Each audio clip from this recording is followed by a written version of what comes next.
Dans la question de la vie, il y a un principe établi. La vie est en Jésus-Christ. La loi de l'esprit de vie en Jésus-Christ. Les Écritures insistent avec une grande force sur ce fait. Tout ce qui est de Dieu est en Jésus-Christ. Et puisque la marque de tout ce qui est de Dieu, c'est la vie est donc en Jésus-Christ et en lui seul. Il n'y a donc maintenant aucune condamnation pour ceux qui sont en Jésus-Christ, parce que la loi de l'esprit de vie m'a affranchi en Jésus-Christ de la loi du péché et de la mort. Romains 8, 1, 2. Nous avons donc pour objet de considérer la vie, d'étudier la vie dans les traits qui la composent, ou de chercher comment la vie se développe de son commencement à sa fin. Et nous verrons, dans la mesure où le Seigneur nous le permettra et nous conduira, que la vie se compose de 7 éléments. Ce sont comme les 7 couleurs de la lumière que fait ressortir le prisme, et Jésus-Christ est le prisme. Nous en arriverons à voir ce qu'est la vie dans son expression multiple, ce qu'est la loi de la vie dans ces 7 expressions en Jésus-Christ. Pour connaître la vie, il nous faut le connaître, lui. Il nous faut le comprendre. Le connaître, lui, réellement, c'est connaître la vie.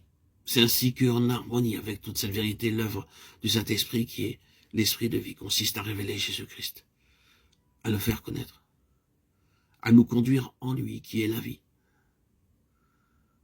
Mais qu'est-ce que le faire connaître, nous conduire en lui, qui est la vie, sinon une question d'éducation spirituelle?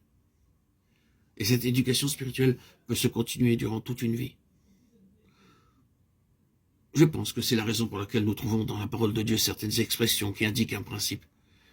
Bien que, dès le commencement d'une vraie vie en Dieu, nous entrions dans la vie, en même temps que la vie entre en nous, nous sommes aussi appelés à faire d'autres actes, à mesure que nous avançons en relation avec cette vie. Le peuple de Dieu lui-même est appelé de temps à autre, comme Moïse en appelait aux enfants d'Israël, à choisir la vie. Nous traversons certaines crises dans notre expérience spirituelle, où il est nécessaire pour nous de choisir délibérément la vie.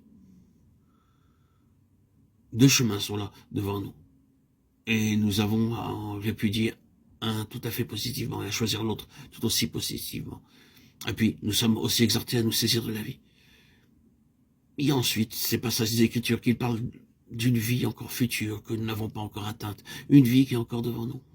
Il nous faut avancer pour avoir la vie. Nous devons hériter la vie éternelle, et cela parce que la connaissance de Christ est progressive, toujours grandissante. C'est une éducation.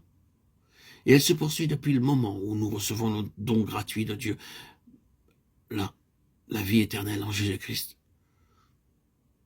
Jusqu'à un moment futur qui n'est pas arrêté, mais qui est en avant. Toujours en avant. Jusque dans l'au-delà, où nous pourrons alors manger du fruit de l'arbre de vie qui est dans le paradis de Dieu, Apocalypse 2, 7. Cette vie n'a pas de fin, elle n'est jamais épuisée, et nous ne serons jamais arrivés à sa limite extrême. Mais occupions-nous maintenant de ce court espace de temps que nous passons ici-bas sur cette terre, qui est pour nous le temps de notre éducation à l'égard de la loi de l'esprit de vie, la loi de la vie. Et cette éducation est liée à cette expression de cette loi. Elle est en Jésus-Christ.